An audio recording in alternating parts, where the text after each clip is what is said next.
You ever see red and blue police lights flash across your living room window at 2 a.m. and think, well, I guess I'm awake for this circus? Yeah, that was me barefoot on my porch, cradling a cup of coffee that had long gone cold, watching two cops scratch their heads while that Karen stood across the street, arms folded, yelling about unauthorized surveillance. But the thing is, the only thing I'd done was put up a set of cheap motion sensor security lights, the kind you get at Home Depot on sale. And the kicker, the part that nearly broke the poor rookie cop's composure, was that Karen's house was right smack in my security zone. She called the cops on me because my lights illuminated her prize-winning begonias every time a raccoon strolled by. And honestly, the look on her face when she realized her house was part of my light range? Chef's kiss, priceless. But that was just the grand finale. Let me back up a sec. This saga started months earlier, back when I moved into Maplewood Estates, thinking, finally, I'm done with noisy neighbors and city sirens. Give me that American dream. Big oak tree in the yard, kids on bikes in the cul-de-sac, fresh paint on every picket fence. Yeah, for about a week I thought I'd found paradise. Then I met Karen in the HOA. Let me tell you, behind every perfect lawn is at least one person with a clipboard and a grudge. So picture me, unloading boxes, dreaming of a peaceful, sleepy neighborhood, when Karen swoops in, clipboard, plastic smile. Welcome to Maplewood. We pride ourselves on standards. She's the self-appointed compliance liaison, which is basically Karen for neighborhood cop. I barely got my keys before she was eyeing the lumber I'd stacked in the driveway. What's that for? She asked, lips tight. Just building a tool shed, I said. Her face soured faster than milk on a Texas porch. You'll need to submit that to the architectural committee. Can't have unsightly structures. I just smiled, nodded, told myself to play nice. But you know how it goes. Your gut always knows. First few weeks, I did my part. Mowed the grass, waved at strangers, dropped off cookies next door. But Karen? She was everywhere. Walking the block with her phone, snapping pictures of mailboxes, trash bins, and once arguing with a teenager about a car parked an inch over the curb. Honestly, I started thinking maybe I'd moved into a TV show, one of those ones with nosy neighbors and hidden cameras. And then, just as I was getting used to the HOA police, the break-in started. It was little things at first.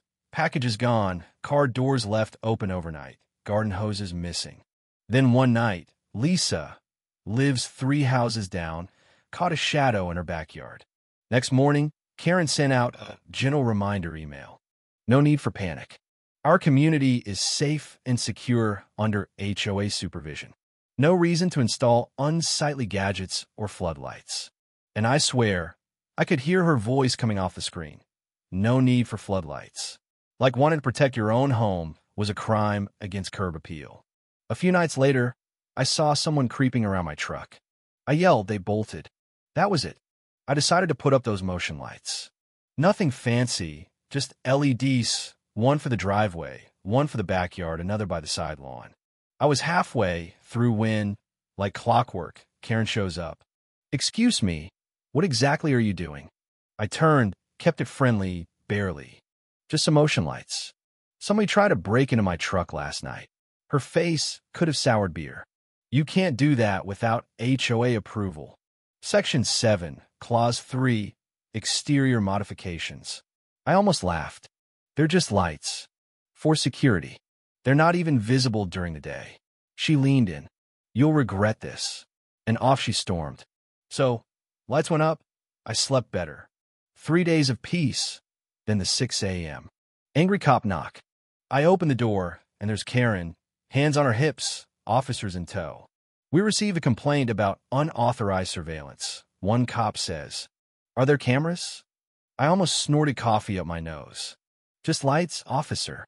Happy to show you. We walk outside. No cameras, no wires, just basic hardware. Then the rookie does the math. Her house sits right in the natural range of my security zone. Karen goes pale. Officer shrugs. Looks like your house happens to be in range. I bit my lip not to laugh. The cops left, but the gossip? Oh, it exploded. Next day, neighbors were huddled on the sidewalk with Karen, listening to her dramatic retelling. Mr. Hopkins, The kindly retiree next door just shrugged. I feel safer with the extra lights. Karen's eyes could have burned holes through steel. It's the principal, she snapped. He modified his property without board consent. I just grinned. Or maybe it's about people having a little freedom. That line landed like a punch. She spun, muttering about board meetings. That night, my light stayed on longer than usual. I checked the sensors. Nothing odd until I saw movement. A flashlight, someone kneeling at my light pole. I stepped out. Hey, what are you doing? The beam caught her face. Karen, kneeling in my yard, checking compliance. At midnight, I just stared. Karen, go home. Before I call the cops this time. She actually left, muttering about violations. The next week, I get the letter. Official HOA complaint, unauthorized modifications, threat of a $500 fine. Who filed it? Karen, naturally. But I'd had enough. I emailed the board, attached video of Karen sneaking around my yard at midnight. Short message, if we're talking unauthorized actions, maybe review this too. 2 days later, Marilyn, the HOA president, calls me in for a private chat. She's a retired teacher, fair, old school. I show up, board members whispering. Karen looks smug until Marilyn reads the complaint, then my response. There's video of someone on his property at midnight, Marilyn says. Karen turns white. That's out of context. I was ensuring compliance. The board doesn't buy it. They drop the fine. Karen glares daggers as I leave. For a few days, peace returns. Mr. Hopkins brings tomatoes, says I gave Karen a taste of her own medicine. But peace in Maplewood is always on a timer. Friday night, every single light on my property flares up. I check my cameras. Someone's cutting through my back fence. This isn't bored teenagers. I grab my phone, hit record, yell, I see you. You're on camera. 2, maybe 3, guys in hoodies bolt for the creek. I call the cops. Officer Miller shows up again. No more jokes this time. They cut your fence, try to break in. Good thing you had the lights. Karen, of course, comes out in her pink robe, claiming my lights attracted thieves. Officer Miller almost laughs. No, ma'am. He did the right thing. But that night, sitting by my window, I realized the worst part. How did they know where to cut? Only HOA inspectors and Karen had ever been behind my fence. I try not to think about it. Next morning, Mr. Hopkins says, don't let anyone bully you out of protecting yourself. That stuck. So I set the range wider, added a light by the creek. Then came another HOA letter. This time, Karen herself demanding removal of all lights or face legal action. I called Marilyn. She groaned. Ignore it. I'll deal with Karen. That night, Karen and I had a silent standoff. Her living room lit up like a Vegas stage every time my motion sensor tripped. She pulled her blinds so hard I thought she'd snap the rod. The next night, my security camera caught her spray painting over my mailbox numbers, middle of the night, pink robe, black spray can. I printed the frames, dropped them at Marilyn's house. Within a day, Karen was suspended from a board. Marilyn called it vandalism and gross misconduct. I finally felt some justice. Even Mr. Hopkins brought me apple pie. You handled that with class. The rest of us have been tired of her for years. Well, of course, peace never sticks.